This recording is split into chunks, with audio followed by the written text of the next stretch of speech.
The great hall of the alien queen was unlike anything Elias Ward had ever seen.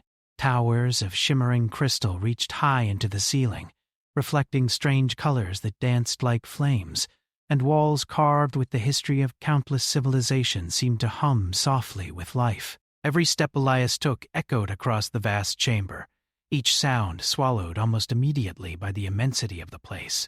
Though he had been trained for diplomacy in hostile environments, nothing in human education or imagination had prepared him for standing before the supreme ruler of the galaxy. Elias's boots clicked against the smooth floor as he approached the dais where the queen sat. Her throne was massive, black as night but veined with veins of luminous gold that pulsed like a heartbeat. She towered over him, not physically. Humans were naturally small. But in presence, every movement of her seemed deliberate, every gesture a command. Her long, slender hands rested on the arms of the throne, and her many eyes, arranged asymmetrically across her angular face, seemed to see into his very thoughts. Elias Ward. Her voice flowed like liquid silver through the chamber, calm but cutting. "Why do you avoid me?" He froze, his hand gripping the strap of the data case at his side. It was the first time she had spoken directly to him outside of formal gatherings. Even as a human diplomat, he knew the question carried weight beyond mere curiosity. To stand before the queen and answer honestly was dangerous. To lie would be dangerous in another way. No being had ever dared to speak truthfully about her authority, not without fear of annihilation. I do not avoid you out of disrespect," Elias said carefully, his voice steady despite the sudden pounding of his heart. "It is something else." The queen's many eyes narrowed slightly. One of them flickered, a sign that she was intrigued. "Speak, human." "Do not waste my time," he inhaled, forcing himself to meet her gaze without flinching. "It is not fear that makes humans cautious around you. It is reflection." The queen tilted her head, an alien gesture that suggested both curiosity and impatience. "Reflection?" she repeated. "Explain." Elias shifted his weight, feeling the eyes of her advisors and guards on him, all of whom had expected some trembling, some groveling, and certainly not this calm defiance. "We see in you what we once were," he began. "The way you command loyalty, the way your presence silences others, the way you expect obedience, it reminds us of our own history. Earth was ruled by those who thought themselves above everyone else, and many suffered because of it." He paused, gathering courage as the queen's expression did not change. Her face was alien, yes, but her posture betrayed nothing. "I avoid you because we remember what unchecked power can do. Because we know the cost of absolute rule. Because we do not want to forget ourselves." A quiet murmur passed through the chamber. Not many humans had the opportunity to speak like this, and fewer survived. Some of the queen's advisors exchanged glances, uncertain whether to intervene, but she said nothing, simply watching him with an intensity that made his pulse jump. "And yet you stand here," the queen said finally. Her voice was low now, almost a whisper, carrying the weight of aeons. "Why, human? Why speak to me at all if you avoid me?" "Because truth is stronger than silence," Elias replied. He felt the words rise from somewhere deeper than himself, a conviction honed by generations of humans who had survived impossible odds. "We do not bow because we fear. We speak because we must. If we are to join this alliance, we cannot pretend that we are something we are not. We are humans. We question. We challenge. We survive. And we learn." For the first time, the queen leaned slightly forward, as if intrigued by the audacity in his tone. "Curious?" she said. "No human has ever dared speak to me in such a way. You do not grovel. You do not plead. You do not fear death. I do not fear it, Elias said honestly. Not because I am brave, but because truth is worth more than survival. A species that cannot stand for its own convictions will never endure, no matter how strong it may seem. The Queen's multiple eyes flickered, with something that Elias could not identify. Was it surprise, amusement, or a spark of something entirely new? Something she had never felt before? He could not be sure, and yet, in that moment, he sensed a shift, something subtle, almost imperceptible, in the way she held herself, as though his words had reached a place even she had never touched. You speak of humanity as if it is special, she said slowly. Yet you are fragile. Your bodies are weak. Your lifespans are short. Your influence in the galaxy is almost non-existent. Elias met her gaze evenly. Strength is not measured only by physical power or longevity. It is measured by resilience, by the ability to adapt, by the willingness to endure hardship and learn from it. Humans may be weak in many ways, but we survive where others fail because we refuse to surrender to circumstance. That is our strength. That is why we endure. The Queen's hands rested lightly on the arms of her throne, and her eyes, all of them, remained fixed on him. The chamber was silent, save for the faint hum of energy from the walls. She had never been interrupted, never challenged, and yet here was a single human, standing firmly, unafraid, speaking truths no one else had dared to voice. "And you do all this without fear?" she asked, genuinely curious now. "I feel fear," Elias admitted, "but I do not let it decide my actions. Fear is a teacher, not a master. Humanity has survived because we listen to fear, learn from it, and then act anyway. That is why we do not avoid you out of cowardice. That is why we avoid you out of caution and respect for ourselves and for what we might become if we forget who we are." The Queen leaned back, considering his words. There was a long pause, and for the first time, Elias noticed the faintest tension in her posture, a subtle exhale that suggested she was thinking, not plotting. She had ruled countless civilizations, crushed rebellions, and commanded loyalty through fear and awe. Yet this human spoke with a clarity and simplicity that made even her ancient mind pause. "You are bold, human," she said finally. More bold than any other species has ever been in my presence. And yet, you are honest. That is rare. Elias nodded. We have learned that honesty is often the greatest weapon, and sometimes it is the only way to survive. For a moment, there was silence again. Then, surprisingly, the Queen spoke in a tone that was almost contemplative. "Perhaps humans are not as weak as I assumed. Perhaps you are more dangerous than you appear." Elias raised an eyebrow. Dangerous? "Yes," she said. "Not in the sense of force or conquest, but in the way you think, in the way you question, in the way you refuse to kneel blindly. That is dangerous, to me and perhaps to the galaxy."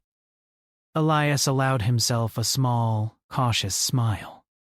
"Dangerous can be good," he said. "It means we live, we adapt, we survive. And sometimes we teach others to do the same." The Queen's eyes, all of them, studied him for a long time. The hum of the chamber seemed louder now, charged with energy and anticipation. Elias felt a strange mixture of fear and exhilaration. No human had ever stood before the Queen like this. And yet here he was, alive, and perhaps, for the first time, seen. Finally, she spoke, her voice carrying the weight of authority and something softer, almost curiosity. "You will stay close, human. I want to see more of this resilience, this humanity you claim to embody."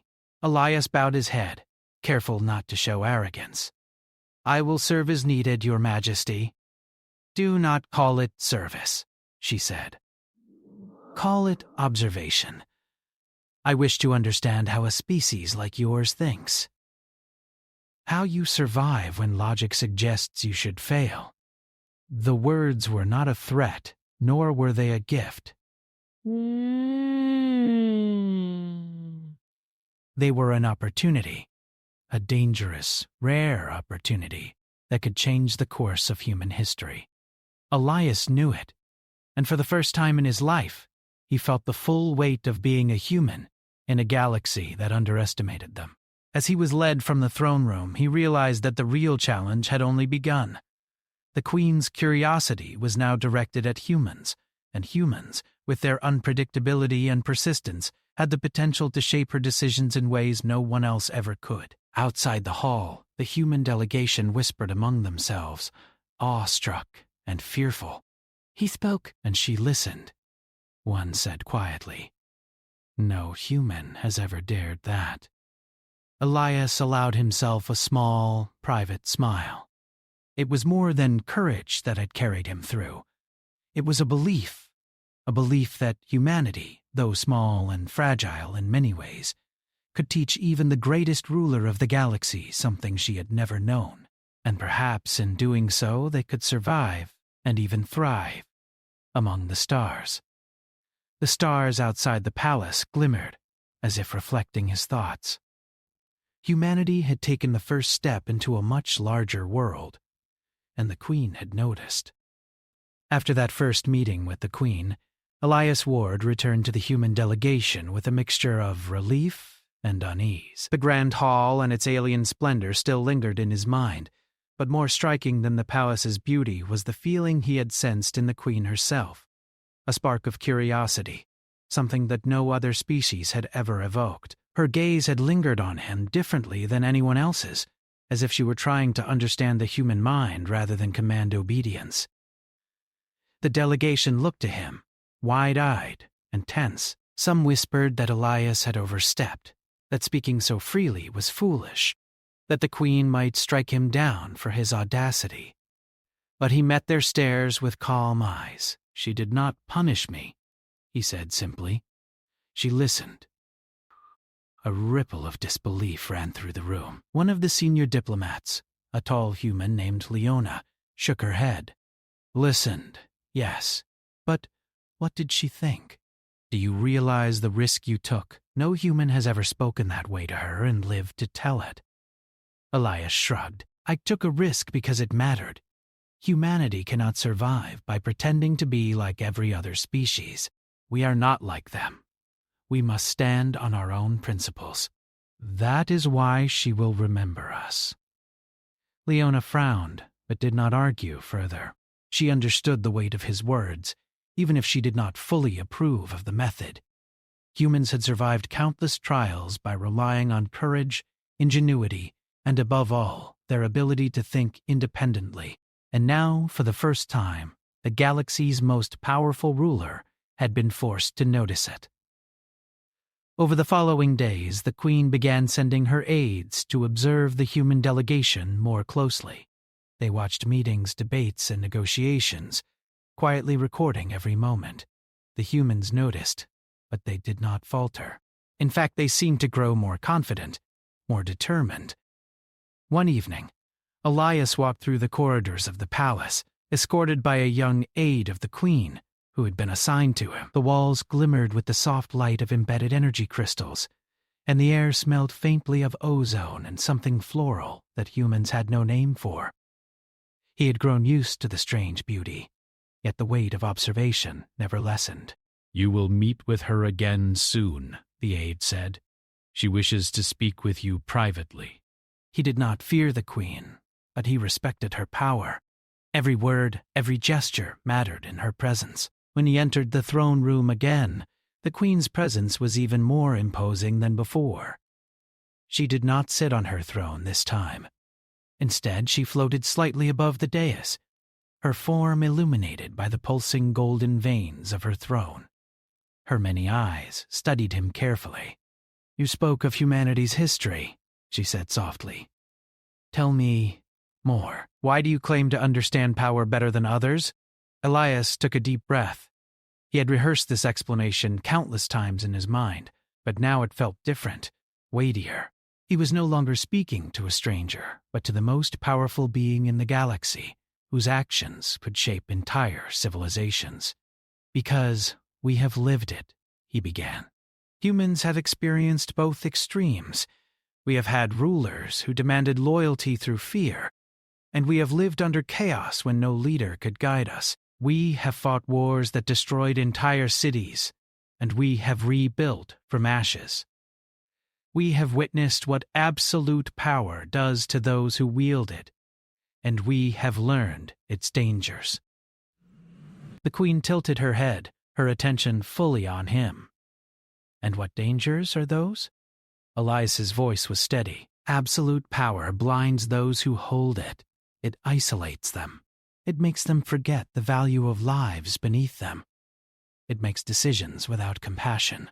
Humans have survived because we learned to question authority, to challenge decisions that could destroy us. That is why we avoid blindly obeying any being, no matter how powerful, even you.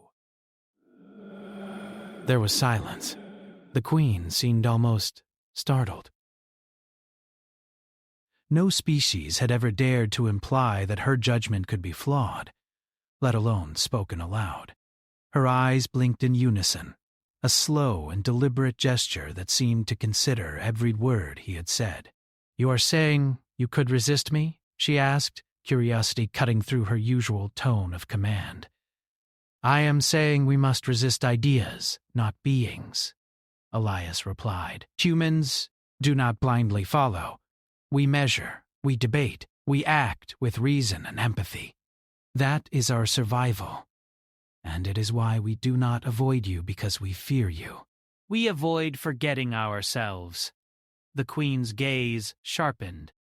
She had ruled countless species, and all had either bowed to her or perished under her judgment. Humans, however, were something else entirely. They were unpredictable. They were clever. And now they were speaking as equals in a way that even she could not ignore.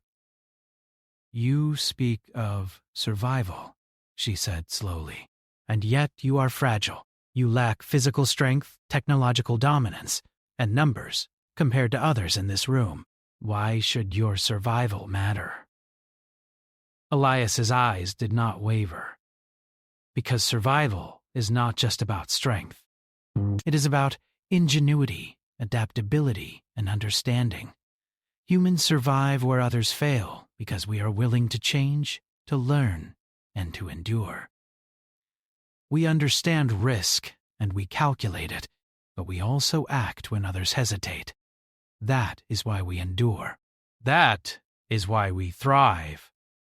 The Queen floated closer, her form shimmering as if she were made of liquid gold. "You are bold," she said. "Do you understand that such boldness could cost you your life?" "Yes," Elias said. "But boldness, guided by principle, is not recklessness. Humans do not survive by following the rules blindly. We survive by knowing when to challenge them, when to question, and when to act. That is our strength. It is what you do not understand about us." The Queen's multiple eyes flickered with what Elias interpreted as recognition. She was seeing him not as a subject, not as a weak human, but as a mind capable of thought that challenged centuries of her rule. She studied him quietly, and for the first time, Elias felt that she was not only listening, she was learning. "You claim humans are dangerous in thought," she said finally. "And yet you are not aggressive. You do not seek to dominate. You simply endure. Is that it?" "Yes," Elias said. "Endurance is not passive. It is calculated. It is active. We survive by understanding ourselves, by understanding others, and by acting at the right moment. Humans are patient, adaptable, and resilient. That is why we endure when other species would fail." A faint murmur passed through the room, the Queen's aides exchanging silent glances. They had never seen her so intrigued by a single species, let alone a human. Elias realized that his words were changing something in her, reshaping her perception of humanity. That alone was a victory. "Perhaps humans are more than I assumed," the Queen said finally. "Perhaps your caution is not weakness, but foresight. Perhaps your survival instinct is a form of strength other species cannot comprehend." Elias bowed his head slightly, careful not to appear arrogant. "That is all we can be, Your Majesty. Humans are not the strongest, but we are clever, resilient, and willing to learn. That is why we survive. And perhaps that is why we can teach even the greatest ruler something she does not know." For the first time, the Queen smiled, a subtle gesture that changed the air of the room. It was not amusement, nor was it approval. It was recognition. Recognition that humans were something unexpected in the galaxy.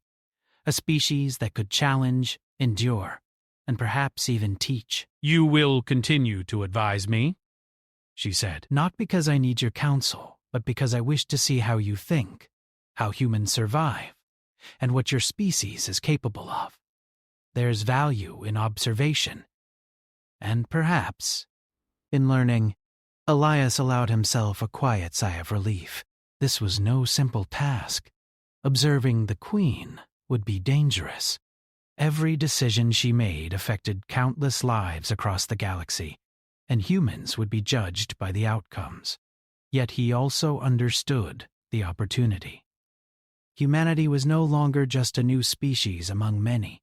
They were now a force that could be recognized for their intellect, foresight, and resilience. Outside the chamber, the galaxy continued its quiet hum of politics, trade, and exploration. But within the walls of the palace, a subtle shift had occurred. The Queen's perception of humans had changed. For the first time, she considered them not as fragile, insignificant creatures, but as beings capable of thought, strategy, and influence. The human delegation noticed Elias's return with mixed reactions. Some were awed, some were terrified. But all understood one thing. Humanity had survived the encounter not through fear or force, but through clarity of thought and unwavering principle. Later, in the quiet of his quarters, Elias reflected on what had happened. Speaking the truth to the Queen had been dangerous, yes, but it had also been transformative. Humans had shown that courage, intelligence, and moral clarity could stand against even the most absolute power in the galaxy. And for the first time he realized something profound. Humanity did not need to dominate through fear or weapons. They could endure and thrive through their ingenuity, resilience, and the strength of their convictions. That realization would guide not just him, but the entire human delegation as they navigated the complex and treacherous politics of the Interstellar Alliance. The stars outside the palace shimmered with light, silent witnesses to the quiet but undeniable rise of humanity. And in the depths of the Queen's many eyes, a new awareness had begun to take root, one that would change her perception of humans forever. Elias felt the weight of the moment, but also the thrill of it. Humanity was no longer merely surviving in the galaxy. They were being noticed. They were being understood. And perhaps, one day, they would shape the future of the stars themselves. Weeks passed since Elias Ward had spoken to the alien Queen, and the ripple of that conversation continued to spread through the palace and beyond. Humanity's delegation now moved with a cautious confidence. They were being observed closely, yes, but they were no longer simply guests or newcomers. They were beings whose thoughts and decisions mattered to the most powerful ruler in the galaxy. The Queen herself had grown quieter, more thoughtful. She spent hours in her observation chamber, watching the humans interact, watching how they argued, debated, and collaborated.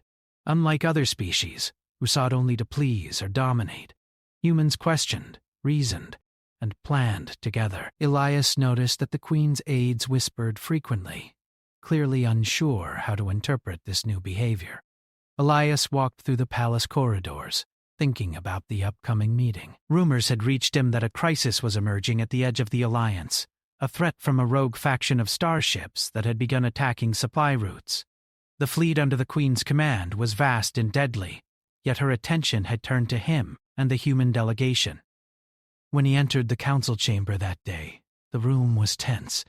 Representatives from multiple species had gathered, their expressions ranging from fear to irritation. Many had assumed humans would remain silent, as they always had, but Elias walked in steadily, shoulders squared, ready to speak.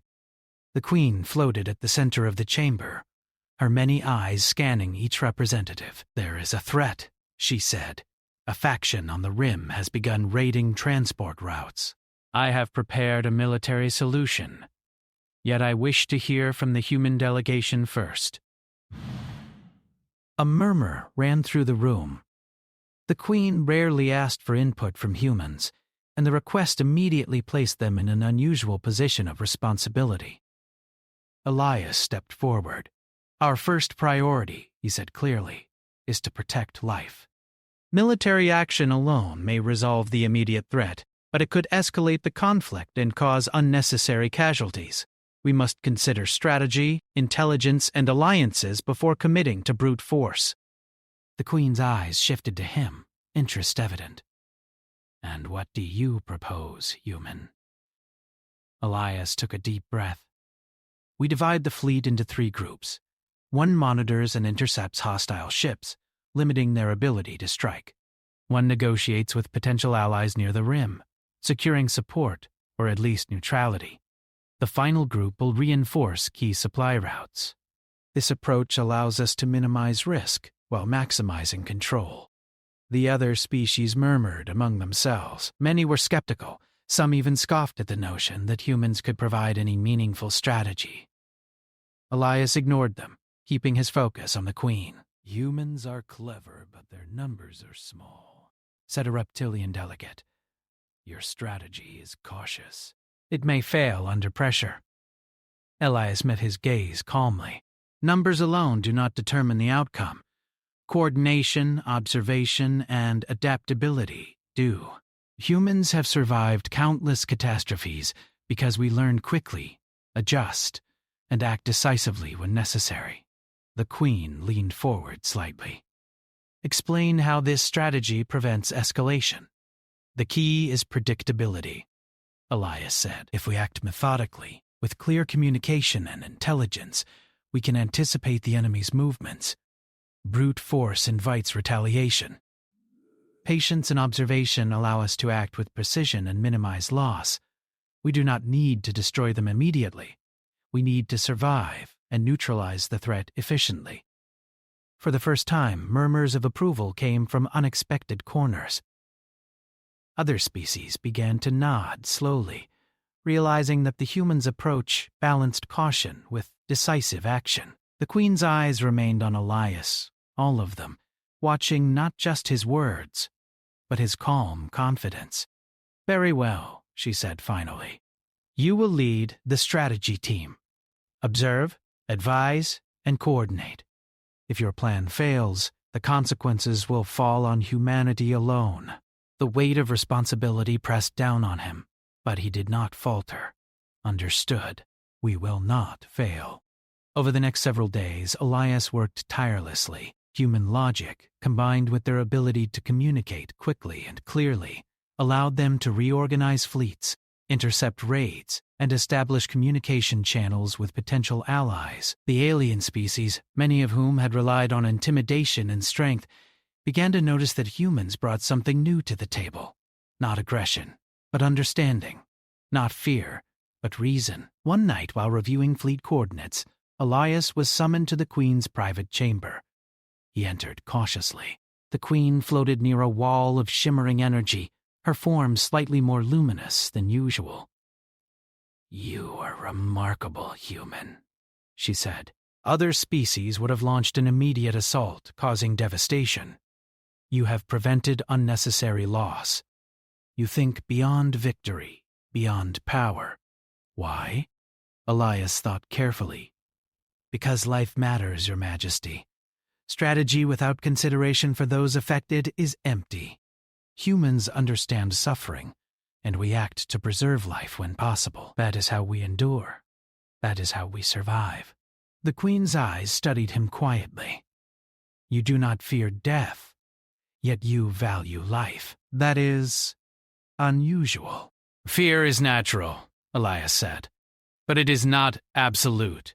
Fear teaches us to be careful, but it does not dictate our actions. Humans survive because we act despite fear, and because we learn from our experiences. That is why we value life, because it is fragile, and it must be preserved for growth and learning. The Queen's gaze softened, a subtle, almost imperceptible gesture. For centuries she had ruled through control and dominance. Now a human's words challenged her understanding of power itself. You have done well, she said. Perhaps humans are more than I imagined. Perhaps your survival instinct is a form of strength others cannot comprehend. I will observe further? Elias nodded, understanding the significance. Humanity had earned more than respect. They had earned consideration. Meanwhile, the crisis at the Rim intensified. The rogue faction grew bolder, attacking larger fleets and supply convoys. The Queen's War Council grew impatient. Many argued for overwhelming force. Elias and his human team held fast to their strategy, using intelligence and calculated strikes to minimize conflict while gradually gaining control. One night, during a briefing, Elias noticed a map showing a concentrated enemy force near an asteroid belt. We can use the terrain, he said, pointing to the irregular shapes and gravitational anomalies. We can lure them into a trap where their larger ships cannot maneuver effectively. We strike selectively, disabling their command ships first. Then, we isolate and contain the rest. We preserve life, but we also neutralize the threat decisively. The alien commanders hesitated. The plan was unconventional. Yet Elias's calm and precise explanation convinced them to follow his lead.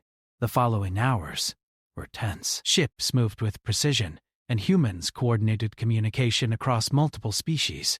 The enemy was trapped, unable to escape, yet largely unharmed, except for the disabled command vessels. The rogue faction had no choice but to surrender. The Queen observed the result in silence. Her eyes, all of them, flickered as she considered the implications. Humans had succeeded not by force, but by intelligence, adaptability, and careful observation. This is impressive, she said finally. Other species would have slaughtered them all, claiming victory. You have achieved the same goal with minimal loss. You teach me something I have not known in millennia. Elias bowed slightly. We teach each other, Your Majesty. That is how survival works. Knowledge is stronger than fear, and understanding is stronger than domination. The Queen's expression was unreadable, but Elias felt the shift. Something had changed in her perception. Humanity was no longer merely a species to be observed. They were capable of influencing even her decisions. After the crisis, the Queen summoned the human delegation once more. You have shown remarkable capability, she said. Humans are not merely resilient. You are insightful, adaptable, and persistent. Perhaps it is time to reconsider the way the galaxy perceives your species. Elias met her gaze evenly. We have only survived, Your Majesty. Humans do not seek recognition for survival. We seek to endure, to learn, and to understand. That is our strength. Perhaps, she said, her voice thoughtful, your strength lies not in conquest, but in endurance. Your kind challenges me in ways I did not expect. That is valuable. Elias allowed himself a small, private sense of accomplishment. Humanity had not only survived a galactic crisis, they had proven that thought, strategy, and moral clarity could shape the outcome in ways that brute force alone could not. Outside the palace, news of the human success spread through the Alliance. Other species began to speak of them with a mixture of awe and fear. Humans had shown that survival was not just about numbers, weapons, or raw power. It was about intelligence, observation, and unwavering principle. And within the palace walls, the alien queen continued to observe, intrigued and cautious. Humans were no longer just a curiosity. They were a species capable of influencing even the greatest ruler of the galaxy. Elias Ward walked through the palace corridors that night, thinking of the weeks ahead. Challenges would come, as they always did. But he understood something deeply. Humanity's strength was not in domination, but in clarity of thought, moral courage, and the ability to endure against impossible odds. The stars outside the palace shimmered, silent witnesses to the quiet rise of humanity. And within the heart of the galaxy's most powerful ruler, a new awareness had taken root. Humans were a species to watch, to learn from, and perhaps to respect. Elias smiled faintly. Humanity had survived once more, and in doing so, had begun to shape the future of the galaxy in ways no one had anticipated. The aftermath of the Rim Crisis left the galaxy buzzing with a mixture of relief and disbelief. The rogue faction had surrendered, their fleet largely intact but neutralized, and no major lives had been lost. An outcome unheard of in galactic conflicts. Yet the most profound shift was not in the conquered, but in the conqueror. The alien queen, who had ruled with near absolute authority for countless centuries, was changed. The humans had taught her something she had not learned in all her years. Power was not solely in domination. Strength could exist in restraint, intelligence, and moral clarity, and the human delegation, led by Elias Ward, had embodied that lesson perfectly. Elias stood on the balcony of the palace, gazing out at the stars that stretched endlessly into the void. Ships glimmered in the distance, moving through established lanes and supply routes, restored and secure. Humanity had done more than survive. They had influenced outcomes across entire star systems, and the galaxy had noticed.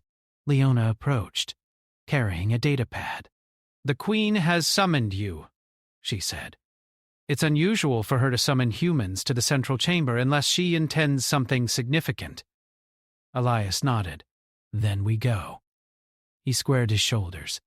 Every meeting with the Queen had tested him, yet he had learned to move with calm focus. He had learned that humans' greatest strength was not in physical might or numbers, but in clarity, resilience, and the courage to act morally, even when it was risky. The central chamber was vast and silent, its energy crystals glowing softly. The Queen floated in the center, her form luminous and commanding, yet her posture was not as rigid as usual. She gestured for him to approach. "You have performed admirably," she said. Her voice carried authority, but also something new. Respect. The humans have proven that their method of survival is effective. Perhaps more effective than I had anticipated. Elias bowed lightly. "We only acted as we must, Your Majesty. Humanity survives by understanding, by calculating, and by acting with foresight. Now, "That is all." "Yet what you have done is more than survival," she said, her many eyes studying him closely. "You have influenced outcomes across the galaxy. You have prevented unnecessary loss of life. You have preserved alliances. That is remarkable." The Queen floated closer, and for the first time Elias noticed a subtle vulnerability in her posture. "I have ruled countless civilizations," she continued, "and yet you have shown me a way of thinking I had not considered." "Humans may teach even a ruler lessons in leadership." Elias felt a mixture of awe and cautious satisfaction. Humanity had always survived by learning from experience, by questioning authority when necessary, and by acting morally even in dangerous situations. That approach, applied carefully in this vast interstellar arena, had earned them respect, even from the most powerful being in the galaxy.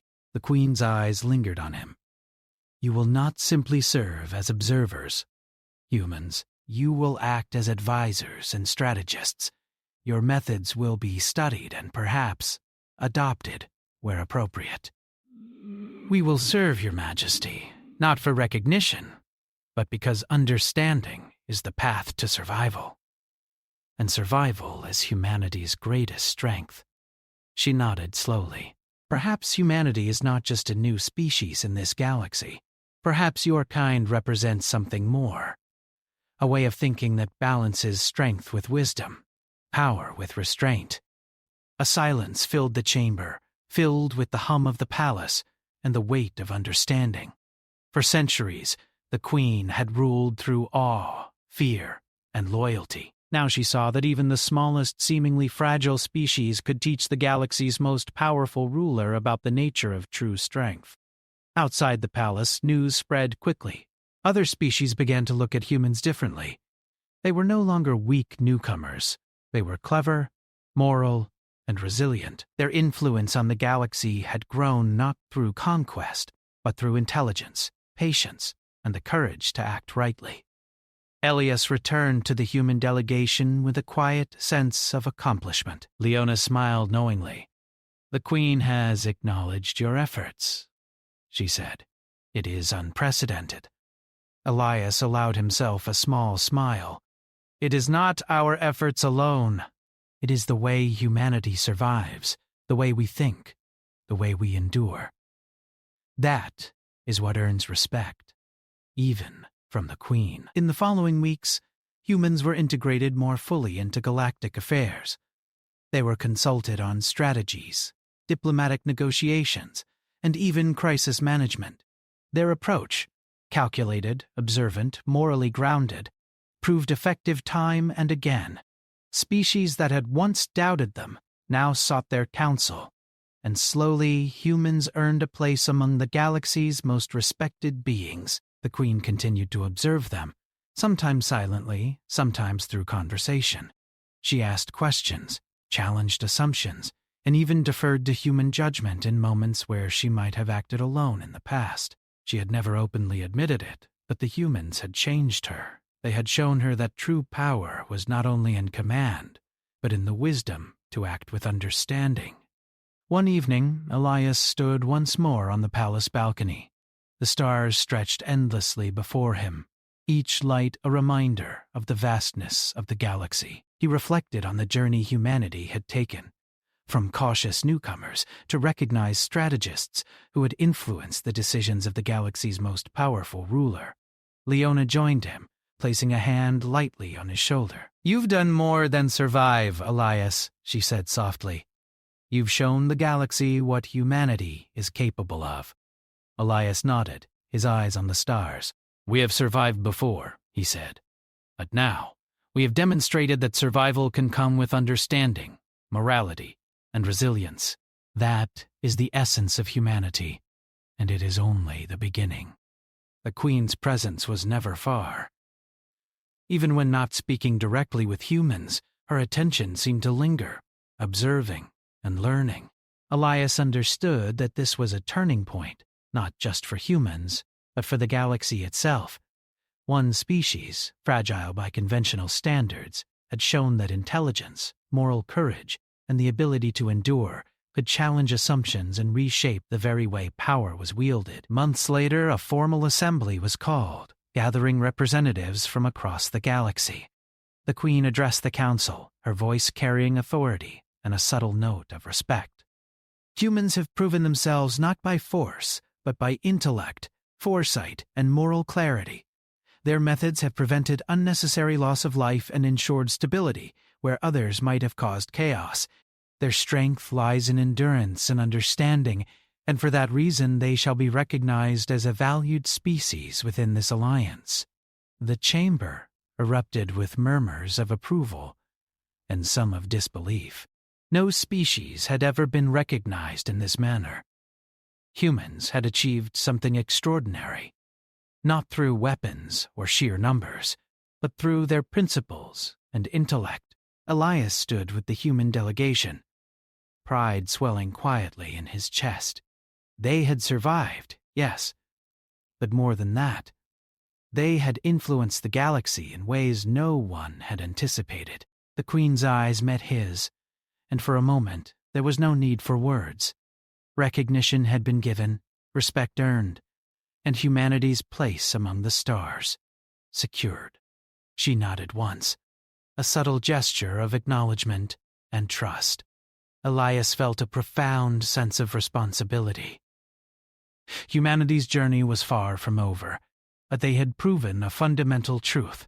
Survival, intelligence, morality, and resilience could triumph in a galaxy ruled by fear and awe. That was the essence of human strength, and it would guide them in the countless challenges yet to come. The stars outside the palace shimmered, silent witnesses to humanity's rise. They had not conquered through domination, nor had they achieved recognition through intimidation. They had survived, adapted, and taught even the most powerful ruler in the galaxy a lesson she had never known, that strength was more than control, and that true power included understanding, restraint, and moral courage. Elias Ward gazed at the cosmos, knowing that this was just the beginning. Humanity had entered a larger world, one filled with challenges, opportunities, and infinite possibilities. They had survived against overwhelming odds and proven themselves worthy of notice. And now, with the Queen watching and learning from them, humanity's influence was only set to grow. For the first time, the galaxy saw humans not as fragile newcomers, but as a species capable of shaping its future. And the alien queen who had ruled countless civilizations knew that humans were not just survivors. They were teachers, challengers, and a reminder that even the smallest and most underestimated species could change the course of history. Elias smiled faintly, the weight of responsibility tempered by the thrill of possibility. Humanity had endured, influenced, and earned its place, and somewhere deep in the Queen's eyes he sensed the acknowledgement of a truth she would not forget. Humans were extraordinary, not because of what they could destroy, but because of what they could endure, understand, and teach. The stars stretched endlessly before him, but now humanity had its own light among them, steady, resilient, and undeniably powerful.